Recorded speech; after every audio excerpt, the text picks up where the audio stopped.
said the shell had spiritual value. The next day, it was worth 3 spears and a mammoth steak.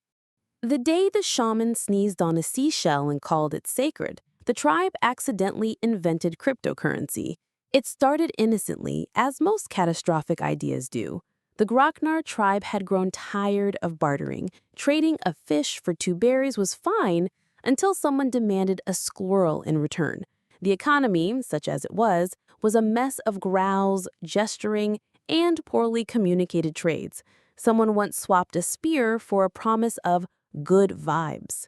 Enter Bodo, the tribe's shaman. Bodo was old, bald in places, and prone to staring at smoke until he passed out. He was respected largely because he wore feathers and never blinked. One morning, while meditating by the lake, Bodo sneezed so violently he blew a small spiraled shell out of the sand. It landed in his lap. Without hesitation, he announced, "This is the spirit of exchange." The tribe, who barely understood what exchange meant, gasped in awe.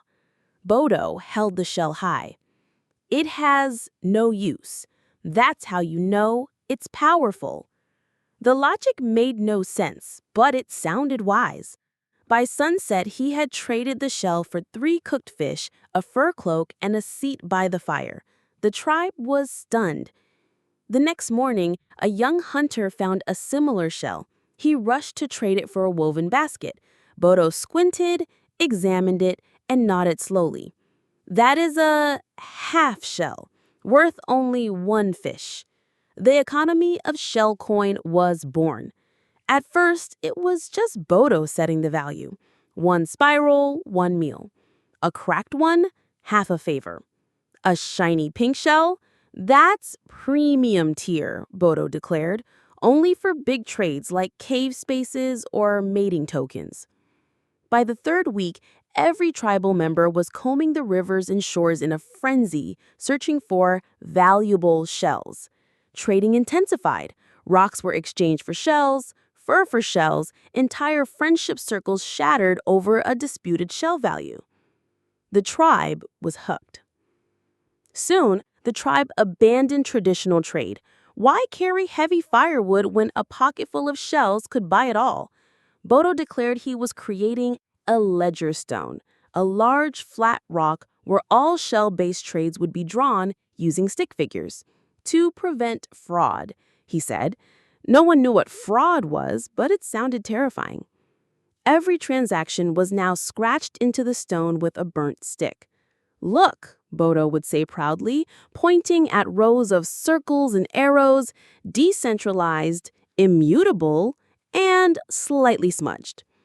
But as with all currencies, inflation hit hard. Someone discovered a cave full of shells. Overnight, that tribe member became the richest man alive, until others found their own shell caves. The market crashed. Shells were suddenly worthless. Panic gripped the camp.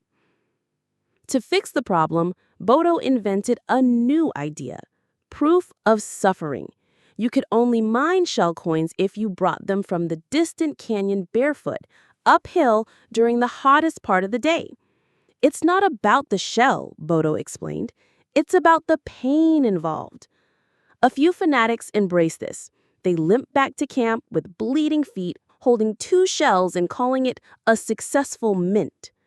Others gave up and started bartering again using the old reliable currency, beetle meat. But Bodo wasn't done. He declared the original shell, the one he sneezed on, was the Genesis shell. It could not be traded. It was the source of all value. He stored it in a moss-covered basket and held ceremonies around it. Then came the heist. One night, someone stole the Genesis shell. The next morning, panic erupted. Was the economy dead? Was all value gone?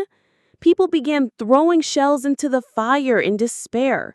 The ledger stone was defaced with angry doodles. One person tried to pay for a mammoth rib with a dead bird. It was accepted. Eventually, the shell was found, wedged under a sleeping bear of all places. But the damage was done. Faith in shell coin was shattered. Bodo tried launching a new currency, stick credits, but no one bit. They'd been burned. Literally. Someone had actually burned a pile of shells, hoping it would raise their rarity. The tribe returned to simpler trades: spears, meat, and the occasional high five with a rock. As for Bodo, he sat by the lake again, quietly painting symbols on dried leaves and mumbling about air coins and invisible value. Most ignored him, except for one child who asked, "If I trade you this feather, will it make me rich later?" Bodo just smiled. History doesn't remember the Grocknard tribe's contribution to economics, but deep in a cave somewhere, buried beneath soot and broken shells, lies a drawing of a spiral with flames around it, and next to it, a single word carved in ancient lines: HODL.